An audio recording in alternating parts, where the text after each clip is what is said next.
విశాఖ నగరం పరిసరాలలో గల 14 గ్రామాల ఆరాధ్య దేవత శ్రీ కరకచెట్టు పోలమాంబ అమ్మవారికి సారే సమర్పణ కార్యక్రమం అత్యంత భక్తి ప్రపత్తులతో సాగింది.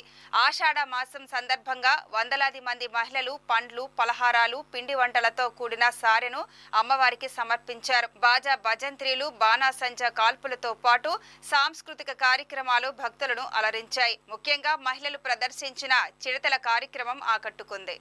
ఈ సందర్భంగా టీడీపీ నాయకుడు పోతన్ రెడ్డి మాట్లాడుతూ 14 గ్రామాల ప్రజలకు ఆరాధ్య దైవంగా విలసిల్లుతున్న కరకచెట్టు పోలమాంబ అమ్మవారికి ఆషాఢ సారె సమర్పించడాన్ని భక్తులు అదృష్టంగా భావిస్తారని తెలిపారు.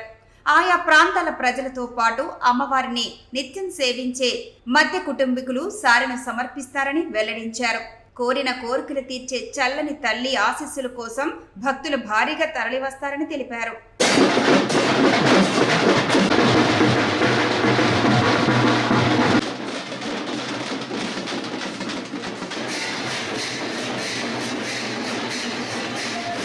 పద్నాలుగు గ్రామాలు ఎలవేలిపోయినటువంటి చల్లని తల్లి కల్పవల్లి శ్రీ శ్రీ శ్రీ కరకచెట్టు పోలమాంబ అమ్మవారి ఆషాఢ మాసం సందర్భంగా సారి కార్యక్రమం నిర్వహించడం జరుగుతూ ఉన్నది.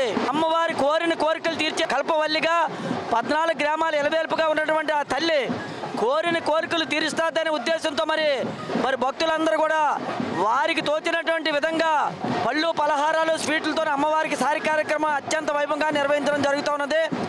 మరి ఈ కార్యక్రమానికి ఇచ్చేసిన భక్తులందరూ కూడా ఆ చల్లని తల్లి, ఆ కల్పవల్లి ఆశీస్సులు ఉండాలని మీ ద్వారా నేను తెలియజేసుకుంటా ఉన్నాను.